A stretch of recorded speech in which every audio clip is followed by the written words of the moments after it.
नारायण स्वामी कोनार को अपने अंतिम काल का पूरा ज्ञान था और भक्तों के साथ उन्होंने कभी इस बात का कोई शेयर नहीं किया, सिर्फ यही कहते थे कि ये मेरा आखिरी दशहरा है।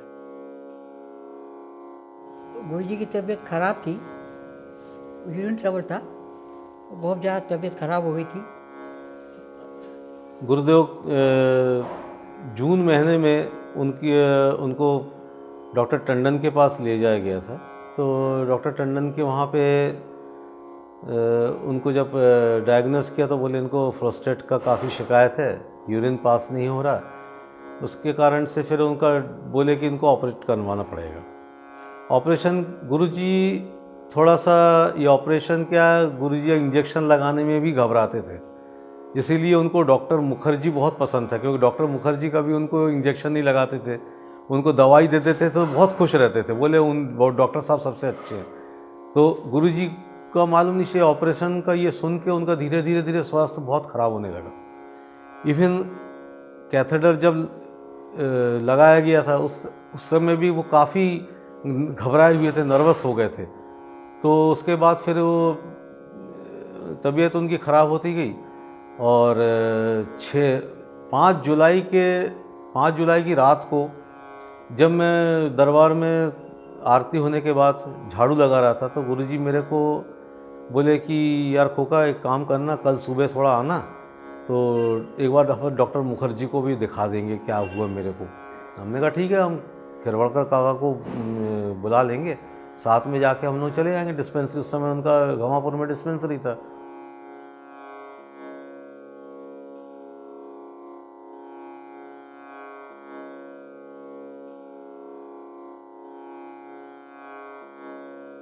अंतिम समय आने वाला था तो वो पूर्ण रूप से सजग हो गए थे। काफ़ी कष्ट, काफ़ी दुखी, शारीरिक रूप से काफ़ी तकलीफ थे, लेकिन जब ये उनको महसूस हो गया कि मेरा अंतिम काल आ रहा है तो वे उठे, सजग हुए और उन्होंने उनके एक भक्त बनर्जी साहब उनसे बोला कि आज का भोजन तो यहाँ से आएगा। तो मदर बहुत खुश हो गई, पिताजी भी खुश हो गए। पिताजी बोले हाँ, जो जो उनको पसंद है सब उनको बना के। फिर तो हम 12 बजे से मम्मी के पीछे पड़े थे। मम्मी 12 बज गए, तबीयत ख़राब है, जल्दी से। उस दिन इत्तेफाक से क्या हुआ, जैसी मम्मी सब्जियां कुछ बनाने गए तो गैस ख़त्म हो गया। 12 बज गए थे, फिर भी मैं जैसे तैसे उनने ये करके 12 साढ़े 12 बजे खाना तैयार कर दिया। फिर खाना लेके गए, गुरुजी को खाना खिलाया, आखिरी भोजन था उनका। तो खाना ना खाने के बाद फिर वो बोले थोड़ा सा खाना बच गया था, बोले ये थाली क्या करें। तो हमने कहा गुरुजी हम ले जाएंगे। माता जी के लिए अलग थाली पहुंचा दिया था। उसके बाद फिर गुरुजी ने बोले खोका हमारी ये कुर्सी जो है, अभी जो कुर्सी वहाँ पे रखी हुई है अपने नीचे चरण पादुका के बाजू में, वो कुर्सी वहाँ बोले कि सामने मेरे को लगा दो, डोले के सामने, और वो कल्याण बोले कि मेरे को दो, मैं पढ़ूँगा। तो वो पढ़ रहे थे कल्याण। इतने में फिर हम लोग घर जाके खाना आना खा के आए। खाना खा के आए तो फिर उसके बाद आके गुरुजी बोले खोका वो 6 तारीख है आज, तो आप वो पेंशन वाला कागज़ जमा करके ले आओ। तो मैं फिर रेलवे ऑफिस चला गया, क्योंकि मेरे को पूरा मालूम था कहाँ क्या जमा होता है। मैं वहाँ रेलवे ऑफिस गया, कागज़ वगैरह जमा किया। इतने में 4 बजे उनको दवाई देने का टाइम आता था।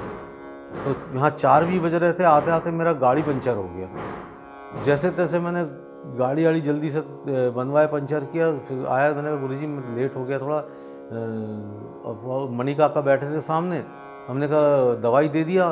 तो बोले नहीं गुरुदेव दवाई नहीं ले रहे, बोले जब तक मेरा डॉक्टर नहीं आएगा मैं दवाई नहीं लूँगा। फिर मैं जल्दी आके दवाई दिया, ये किया, तो देखा गुरुजी बहुत हाँफ रहे थे। तो हमने कहा गुरुजी हाँफ रहे, तकलीफ़ हो रही है क्या आपको? तो गुरुजी हमारे सर पे ऐसे हाथ रख दिया और रख के बोले बेटा घबराओ नहीं, कुछ नहीं होगा, मेरे को थोड़ा सा अनइजीनेस लग रहा। हमने कहा नहीं गुरुजी, बोलिए तब भी मैं डॉक्टर को बुला के ले आता हूँ। बोले नहीं ज़रूरत नहीं। हमने कहा नहीं गुरुजी आप तो ऐसा कभी करते नहीं। करते करते फिर मैं जल्दी से भागा डॉक्टर ग्रोवर के पास, उनको पकड़ के ले आया। तो उनने जैसे ही चेकअप किया, ये किया, बोला धीरे से पिताजी भी आ गए थे, बोले कि बेटर है कि आप इनको मेडिकल कॉलेज ले जाओ। वो बोलते यार इमीडिएट इनको बोले मेडिकल कॉलेज ले जाओ बोले, इमीडिएट इनको मेडिकल ले जाओ बोले तो वहाँ ट्रीटमेंट हो। तो गुरुजी बोले नहीं पहले आरती होगी फिर जाएंगे हम। तो फिर आरती भनारकर साहब आते थे, उनने आरती किया।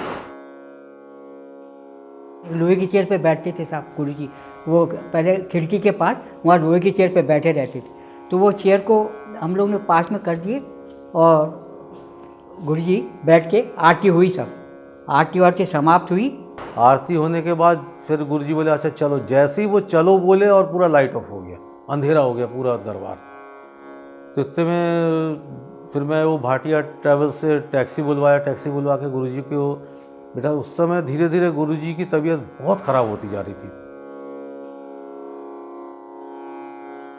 जब गुरुजी जाने लगे तो सबको सब ऊदी, सबको ऊदी बांटे, सबको ऊदी बांटे और कार के पर से माता जी को भी ऊदी दिए सर, सबको हम लोग खड़े थे, सबको ऊदी दिए।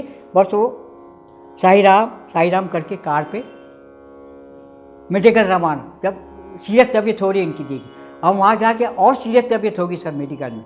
ठीक 11:15 और 11 के बीच में उन्होंने अपने भक्तों से पूछा कि अभी क्या बजा है। उन्होंने कहा कि 11 बजा है, तो उठ के बैठ गए और समाधिस्थ हो गए। डॉक्टर तेजवानी उनका ट्रीटमेंट कर रहे थे, तो उनके क्वार्टर में गया जल्दी से उनको बुलवाने, तो वो थे नहीं क्वार्टर में। इतने में फिर आया तो वहाँ के जो डॉक्टर आए थे तो वो देखे, मैंने कहा गुरुजी के पूरे सीने में बैठ के उन लोग ज़ोर ज़ोर से वो कर रहे हैं, पैर से ये करके वो करके। तो मैंने मैंने कहा भाई क्या कर रहे हैं, गुरुजी के ऊपर आदमी चढ़ के बैठ जा करो।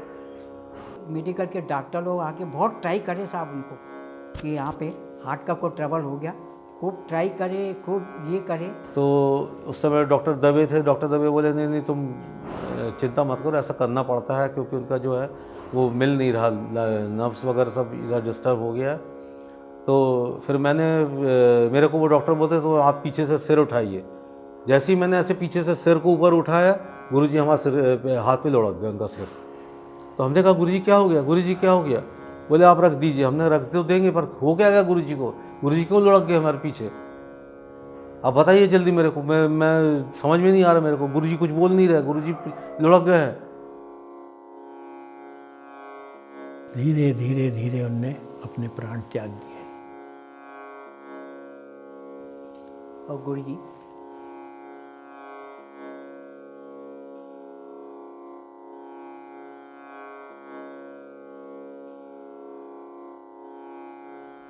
फिर डॉक्टर धीरे से आए, फिर वो मणिदाता खींच के मेरे को साइड में से ले गए और फिर डॉक्टर आके उनके चादर उड़ा दिया। हमने कहा ये क्या हो गया? तो साथ में एक और हमारे यहाँ पे किराने वाले की दुकान थी, रमेश करके था उसका नाम, सिंधी था वो। थोड़ा बहुत शायद उसने ड्रिंक विंक किया था, क्या किया था वो, तो डॉक्टर को मारने दौड़ा। बोले पहले क्यों नहीं आपने बताया, हमारे गुरुजी को आप लोगों ने ऐसा कर दिया वैसा कर दिया। फिर बहुत देर बाद समझाने के बाद फिर हम लोगों ने कहा अब जो हो गया सो हो गया, अब गुरुदेव को तो ले जाना चाहिए। दरबारी वापस हमने डिस्चार्ज करवा के ले आ रहे थे। फिर उसी टैक्सी वाले को फ़ोन किया तो वो फिर से आया। आने के बाद जब वो दरबार में ले आके गुरुजी की बॉडी को उतार के हम लोग अंदर ले जा रहे थे, फिर हमने उससे पूछा टैक्सी वाले से ये कितना आपका हुआ? तो टैक्सी वाला इतना रोया, बोला मैंने सोचा नहीं था कि स्वामी जी को हम ऐसा ले जा रहे हैं और फिर हमको ऐसा लेके वापस आना पड़ेगा। हमने कहा सोचा तो हम लोगों ने भी नहीं था, पर अब क्या करोगे, ये तो विधि का विधान है। तो गुरुजी हम लोग को छोड़ गए, चले गए। वो रात ऐसा लंबा रात था कि वो किसी तरह से नहीं कट रहा था कि गुरुजी वो रखे हुए थे। उससे भक्तराज जी भी उस समय हॉस्पिटल में एडमिट थे, जीसीएफ। किसी ने कहा, किसी ने अन्ना को पकड़ के लाए। अन्ना कोई चलते नहीं बन रहा था भैया, 3-4 जन अन्ना को पकड़ के लिए खड़ा। सब बोले भक्तराज जी आज अंतिम भजन सुना दो गुरुदेव को, ये अंतिम भजन है। अन्ना बोले, अन्ना वो भजन गाए। अपने भक्तराज जी भजन गा रहे थे साहब, तो भजन गाते गाते गाते रो रहे थे बेचारे भक्तराज जी, भजन गाते गाते। क्या गाऊं सुर ना सजे, क्या गाऊं मैं सुर के बिना जीवन सुना। ये भजन अन्ना से तो गाते नहीं बनता था, फिर भी अन्ना ने ये भजन गाया। सब बोलने लगे भक्तराज आज ये आखिरी भजन सुना। फिर अन्ना ने ये भजन सुनाया। वो डीएन के टाइम ये भजन भक्तराज जी ने गा रहे थे, उनको गुरु जी की समाधि रखी है सब वहाँ पे, ये भजन उन्होंने सुनाया सब। सुर के बिना जीवन सुना, सुर ना सजे क्या गाऊं मैं सुर के बिना जीवन सुना। ये भजन अन्ना ने सुनाया गुरुदेव को। सारी रात गुरुदेव की चर्चा, गुरुदेव लग नहीं रहा था गुरुदेव नहीं हम लोग की, सारी रात गुरुदेव की चर्चा। माता जी बोलने लगी मत रो, अब गुरुदेव नहीं लो, गुरुदेव नहीं आएंगे, स्वामी जी अब नहीं आएंगे। बड़े मुश्किल से वो रात कटी, फिर सवेरा हुआ, सवेरे जाकर फिर सबको खबर दिया है किया। इतनी भीड़ मतलब दरबार के सामने एक जो ऐसा दुखित माहौल बन गया था कि ऐसा कि आपको बता रहे कि हमारे मोहल्ले में जो स्वीपर झाड़ू लगाते हैं वो भी ऐसा फूट फूट के रो रहे थे कि बोले कि हम लोगों का तो बोले बहुत बड़ा वो ये हो गया। हम लोगों ने कभी सोचा नहीं था कि इतना ज़्यादा हम लोगों को मतलब दुख मिल जाएगा। ऐसी परिस्थिति में कुछ भक्त नहीं आ पाए उनके पास। ये कमलनाथ नहीं था जब डेथ हुई थी गुरु जी की, ये नहीं था, ये थे दमोह में, और खिरोड़कर साहब थे नागपुर में, और कौन नहीं था ऐसे कुछ। तो इतना पानी गिरा था साहब 6 जुलाई को, तो ये ब्रिज के ऊपर से पानी आ रहा था, तेलवाड़ा ब्रिज के, बस वहाँ तक रुक गए लोग, वहाँ आ नहीं सके। और उनके शरीर को ग्वारी घाट ले जाया गया। फिर डिसाइड हुआ भैया कि सब कौन करेगा, तो ये कोनर साहब भतीजे थे गुरु जी के, ये भतीजे थे, ड्राइवर थे सेंट्रल रेलवे में, गुरु जी इसमें बीएनआर में थे, वो सेंट्रल रेलवे में थे। तो वो आया सब, फिर बाकायदा सब हुआ। गुरु जी का स्वर्गवास हो गया और मुझे मालूम नहीं। तो हुआ एक है, मैं देखिए गुरु जी कैसे याद करते हैं। देखिए मैं ऑफिस के लिए निकला था साइकिल लेके, साइकिल पे जाता था, साइकिल निकलते निकले मैं आगे घर से थोड़ा आगे निकला तो मेरी साइकिल की चेन टूट गई। चेन टूट गई तो मैं चेन सुधारने में लग गया। इतने में एक व्यक्ति आया मेरे पास में, वो कहने लगा कि गुरु जी नहीं रहे और तुम क्या कर रहे हो इधर। बोले अब ऐसा करो, बोले रानीताल तरफ से आ रहे हैं, रानीताल तरफ। तो मैं कैसे भी कर रिक्शा करके मैं रानीताल पहुंचा, वहाँ वेट करता रहा, वहाँ भी नहीं मिले मेरे को। वहाँ पर फिर लोगों ने फिर बोला कि नहीं यार वो तो ग्वारी घाट ले गए उनको करके। तो मैं 4 नंबर गेट पे आ गया, यहाँ गेट के घर के पास में। वहाँ पर भी ऐसी चमत्कार हुआ, एक व्यक्ति आया यहाँ पर मेरे पास में, बोले ग्वारी घाट आप रास्ता मालूम है? मैंने कहा हाँ मेरे को मालूम है। अच्छा वो व्यक्ति कौन था? वो डॉक्टर था। वो गुरु जी के समय से आता था, मेडिकल कॉलेज में रहता था, वो गुरु जी की सेवा में भी करता था वो। तो मेरे को मेडिकल कॉलेज बाहर गया था वो। बोले मेरे को मालूम नहीं, चलो बोले आप मेरे को साथ। मेरे को गुरु जी के दर्शन, वहाँ जाके ग्वारी घाट में गया जहाँ गुरु जी को, वहाँ मेरे दर्शन हुए। मतलब गुरु जी ने मेरे को याद कर बुलाया उन्होंने मेरे को। मैं तो ये समझता हूँ गुरु जी ने बुलाया मेरे को कि आए, नहीं तो मेरा क्या है, मैं तो ऑफिस चले जाता, पता नहीं लगता, शाम होती बाद में पता लगता। ग्वारी घाट ले जाने के पश्चात कुछ एक भक्तों ने मिलकर उनका वहाँ अंतिम संस्कार किया। और जब लौट के आए तो कमलनाथ जो उनके बहुत सेवक थे वो भी उस समय नहीं आ पाए, उनका दमोह में ड्यूटी लगी थी। आने के पश्चात वो बहुत दुखी हुए। भक्तराज थे उनके साथ और बहुत सारे लोग थे, उन्होंने अंतिम संस्कार किया। और दूसरे दिन पाटिल उनका एक सेवक था वो भी आ गया। और इस प्रकार एक रघु नारायण करके उनके सेवक थे, वो भी थे। वो सब जाके उन्होंने अस्थि विसर्जन किया और कुछ अस्थियां ले आई। तीसरे दिन जो है वो अस्थि उठाने गए तो वहीं थोड़ी देर बैठे, फिर पानी कुछ आ गया तो उसके साथ रेते के साथ वो कुछ आया, उनको कुछ दिखा, फूल वूल और कोई चीज़। तो ये 3 लोग थे, भक्तराज जी, गंगाराम जी और इनको ये नारायण, ये भी नारायण। तो इन लोगों ने कुछ बहुत देर बैठे रहे तो कुछ दिखा तो इन लोग अपने पास उसको रख के ले आए। AVR नारायण माइनिंग इंस्पेक्टर, उसने गुरुजी का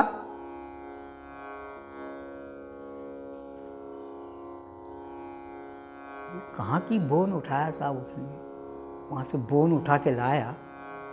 तो यहाँ लाया, फिर हम लोग से बोला यार मैंने ये लाया, बोले यहाँ समाधि बनना चाहिए। मैंने कहा यार अब कैसा क्या है यार समाधि का, कैसा क्या भैया, ये तो अपने को मालूम नहीं। बोले यहाँ गुरुजी की समाधि बनेगी। बोले बहुत दिनों तक ये हमारे ही घर में एक हरे कपड़े में बंधा रखा रहता, जहाँ कोई नहीं जाते थे।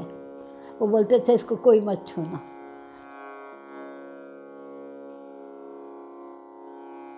फिर उसके बाद पता नहीं क्या हुआ, एक लकड़ी का डब्बा लेके आए, उसके अंदर रख के पता नहीं कुछ लिख के रखे, और उसके बाद कपड़े से, हरे कपड़े से उसको सिल के उन्होंने वैसे ही रख दिया। बाद में पता चला कि उन्होंने सबको दिया, अपने सीनू अंकल को दिया और गंगाराम जी को दिया, भक्तराज जी को दिया, जो कि कमलनाथ के बड़े भाई हैं, उनके घर में भी यह है। करीब 1 महीने बाद रघु दादा करके अपने थे, तो उनने बोला कि गुरुजी का यहाँ पे समाधि बनना चाहिए। उस समय भगत जी भी थे, शीनू अन्ना जी भी थे, रघु दादा करके थे, वो भी बहुत एक्टिव थे, दरबार के सक्रिय थे। सब लोगों ने मिलके फिर यहाँ पर मीटिंग हुई कि बाबा गुरुजी की यहाँ समाधि बनाना है करके। तो सभी भगत जी थे, कमल अन्ना थे, बाबा बघेला जी थे। बाबा बघेला जो है वो भी विशेष सक्रिय थे उस ज़माने में, गुरुजी के साथ में काफ़ी रहे हैं वो। बाद में जब है वो समाधि बनाने का समय आया तो मैं सुनी कि इसी में से लेके गए थे। मेरे ख्याल से सीनू अंकल ही बताया, किसी ने बताया कि इसी में से लेके गया और उसी को उन्होंने उसके अंदर रख के फिर समाधि बना, क्योंकि वो पहले ही बोलते थे कि मैं गुरुजी की समाधि बनवाऊंगा। तो एक दिन तय हुआ, फिर दोपहर के समय था, 2-2:30 बजे करीब, फिर वहाँ पे समाधि का पूरा जो विधि विधान था उस हिसाब से वहाँ उनकी अस्थियाँ लेके आए थे, वो अस्थियाँ रखी गई थी।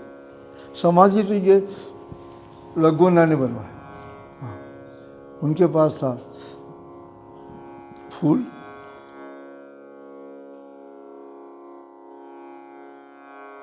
और वो अस्थियाँ लाने के बाद उन्होंने दरबार के मुख्य सामने वाले भाग में, जहाँ वो हमेशा बैठा करते थे, वहाँ पर अस्थि रख कर समाधि बना दी। वो समाधि आज भी दरबार में है और भक्त लोग उनके पास आते हैं और अपनी कष्टों का उनसे निवारण के लिए प्रार्थना करते हैं, और इस प्रकार आज भी उनकी अस्थियां लोगों के कष्टों का निवारण करती हैं।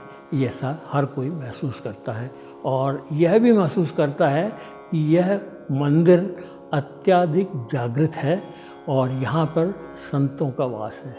उनके समाधि के पास जब भक्तराज की समाधि हुई तो उनकी अस्थियां भी उस समाधि के अंतिम भाग में स्थापित कर दी गई। इस प्रकार उस समाधि पर 2-2 संतों की, भक्तराज को नारायण स्वामी ने पूर्ण रूप से बख्श दिया था, तो इस प्रकार दोनों संत अवस्था में पहुंच गए थे और दोनों की समाधि एक ही समाधि पर है, आज भी स्थित है, और सब कोई वहाँ पर अपना माथा टेक कर अपनी समस्याओं को बाबा से बोलते हैं और बाबा उनकी समस्याओं को सुनते हैं, ऐसा हम लोगों का विश्वास है। और हम लोगों को महसूस होता है कि वास्तव में आज भी वो लोगों की सेवा में वैसे ही तत्पर हैं जैसे वो पहले रहते थे।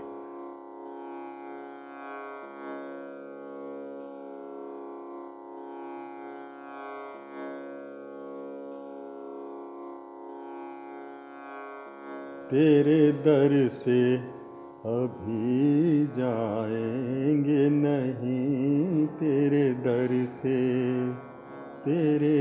से अभी जाएंगे नहीं, तेरे दर से। कोणर जब तक हमारी सुनेंगे नहीं, कोणर जब तक हमारी सुनेंगे नहीं, तेरे दर से क्या बताएं तुम्हें कैसे रहते रहे, हर मुसीबत को हंस हंस के सहते रहे। क्या बताएं तुम्हें कैसे रहते रहे, हर मुसीबत को हंस हंस के सहते रहे। कौन है जो हमारा तुम्हारे सिवा, कौन है जो हमारा तुम्हारे सिवा, छोड़ कर अब तो इस दर को जाए कहाँ, तेरे दर से अभी जाएंगे नहीं तेरे दर से।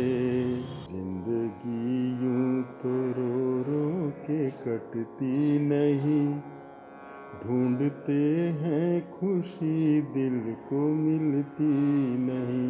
जिंदगी यूं तो रो रो के कटती नहीं, ढूंढते हैं खुशी दिल को मिलती नहीं। अब तो शेखर यहाँ से नहीं जाएंगे, अब तो शेखर यहाँ से नहीं जाएंगे, जब तलक अपनी किस्मत पलटती नहीं तेरे दर से अभी जाएंगे नहीं तेरे दर से। कोणार जब तक हमारी सुनेंगे नहीं, साईं जब तक हमारी सुनेंगे नहीं तेरे दर से अभी जाएंगे नहीं तेरे दर से।